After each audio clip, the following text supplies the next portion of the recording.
کل ہم نے جو ہے وہ ماسٹر جی کی خاطر توازہ جہاں سے سٹارٹ ہوتی ہے وہاں سے تک جو ہے وہ پڑھا تھا۔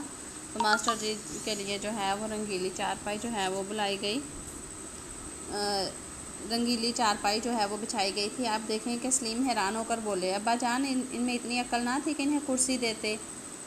اب اس وقت میں کرسیاں نہیں ہوتی تھی، ٹھیک ہے، تو ان کے لیے مہمانوں کے لیے جو ہے جو بڑا خاص مہمان ہوتا تھا ان کے لیے انہوں نے جو ہے وہ رنگ برنگی چارپائیاں جو ہیں وہ بنائی ہوئی تھی، بڑی خوبصورت کر کے وہ بچھائی جاتی تھی۔ میں نے کہا بیٹا عقل تو تھی، کرسی نہ تھی۔ سلیم نے فیصلہ کن انداز میں کہا اگر کرسی نہ تھی تو چودھری کس بات کے تھے؟ یعنی سلیم کے دماغ میں یہ بات تھی کہ جو چودھری ہوتا ہے اس کے گھر میں تو ہر چیز موجود ہوتی ہے، لیکن یہ اس وقت کی بات ہے جب ایسی چیزیں نہیں ہوتی تھیں۔ میں نے کہا ایک تو چودھری ذرا چھوٹی قسم کے تھے اور دوسرے گاؤں میں چودھری پن کی نمائش کرسیوں سے نہیں کی جاتی۔ سلیم دیہاتیوں کی کوئی غلطی کوئی کمزوری پکڑنے پر تلا ہوا تھا، یعنی فل جو ہے وہ راضی تھا کہ میں نے ان کی جو ہے وہ کوئی نہ کوئی کمزوری جو ہے وہ پکڑنی ہے، مگر کوئی گول کمرے میں گھوڑی بھی باندھتا ہے۔ میں نے سلیم کو سمجھایا اگر گھوڑی کے لیے کوئی علیحدہ مستطیل کمرہ نہ ہو تو پھر وہ بھی گول کمرے میں ہی رہتی ہے، علاوہ ازیں گاؤں کے کمرے اتنے گول بھی نہیں ہوتے۔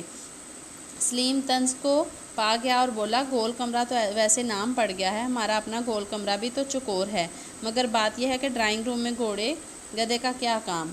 میں نے ہنس کر کہا بیٹا دیہاتی لوگ اتنے مہذب نہیں ہوتے، مہذب یعنی اتنے طریقے دار نہیں ہوتے کہ ڈرائنگ روم میں کتے لے آئیں، وہ گھوڑوں ہی سے گزارا کر لیتے ہیں۔ علی بخش مسکرایا، سلیم کسی قدر چکرایا لیکن کہانی بہرحال اشتیاق سے سنتا رہا، یعنی شوق سے سنتا رہا، اور بولا پھر کیا ہوا؟ پھر گاؤں کا نائی ماسٹر جی کے پاؤں دابنے لگا، یعنی پاؤں دبانے لگا۔ ایک نوکر کو دوڑایا گیا کہ ان کے لیے تازہ مکئی کے بھٹے بنوا کر لے آئے۔ سلیم جھٹ بول اٹھے، ابا جان مکئی کے بھٹے تو پکنک پر کھائے جاتے ہیں، گھر میں تو چائے پلائی جاتی ہے۔ وہ لوگ یہ بات بھی نہ جانتے تھے۔ میں نے کہا یہ گھر میں پکنک منا لینے کی غلطی دیہاتیوں سے اکثر ہو جاتی ہے۔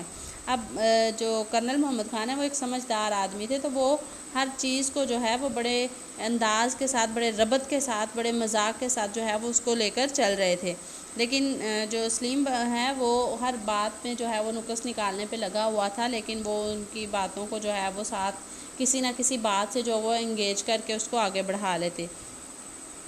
بہرحال ماسٹر جی نے خود ان کی اصلاح کر دی اور بھٹے کا نام سن کر کہنے لگے یہ تکلیف نہ کریں، ہو سکے تو ایک پیالی چائے پلا دیں، ذرا سردی بھی ہے۔ سلیم نے فوراً تائید کی، بات بھی ٹھیک ہے، وقت جو چائے کا تھا۔ میں نے کہا بات تو ٹھیک تھی، بشرط یہ کہ ان کے گھر چائے بھی ہوتی۔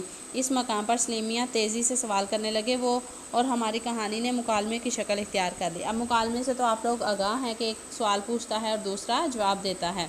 چنانچہ فوراً بولے تو کیا ان کے گھر میں چائے ختم ہو گئی تھی؟ نہیں بیٹا، کبھی شروع ہی نہیں ہوئی تھی، کیونکہ چائے تب جو ہے وہ چائے نہیں ملتی تھی، کبھی کسی حکیم کے گھر سے مل جاتی تھی، تو چائے اتنی آسانی سے جو ہے وہ میسر نہیں آتی تھی۔ ان دنوں چائے بھی دیہات میں نہیں پہنچی تھی، تو کیا انہوں نے مہمان سے صاف کہہ دیا کہ ہمارے پاس چائے نہیں؟ کتنی شرم کی بات ہے۔ میں نے کہا بھائی میرے خیال میں تو پہلے تو گھر میں چائے کا نہ ہونا شرم کی بات نہیں، دوسرے انہوں نے مہمان کی خاطر چائے کے لیے دوڑ دھوپ شروع کر دی اور آخر مقامی حکیم کے گھر سے چائے مل بھی گئی۔ ان دنوں چائے صرف مریضوں کو پلائی جاتی تھی۔ سلیم نے لمبا سانس لیا اور بولے چلو شکر ہے چائے تو ملی۔ میں نے کہا ہاں چائے مل تو گئی، لیکن پھر ایک عجیب سوال پیدا ہو گیا، یہی نہ کہ چائے کے ساتھ کھانے کو کیا دیا جائے، وہاں تو لے دے کے مکئی کے بھٹے ہی تھے۔ نہیں بیٹے یہ بات نہ تھی، سوال ذرا بنیادی نوعیت کا ہے، اور وہ یہ کہ چائے کیسے بنائی جائے۔ سلیم نیم وحشت کے عالم میں میرا منہ تکنے لگا اور بولا ابا جان چائے تو ہمارا جمع دار بھی بنا سکتا ہے، یعنی نوکر بھی بنا سکتا ہے، اور دن بھر پیتا رہتا ہے۔ کیا وہ اتنے ہی اناڑی تھے؟ اب دیکھیں یہاں تک آپ نے آج کرنا ہے، اس کو نیکسٹ ہم جو رہ گئی ہے وہ انشاءاللہ صبح اس کو ضرور ختم کریں گے۔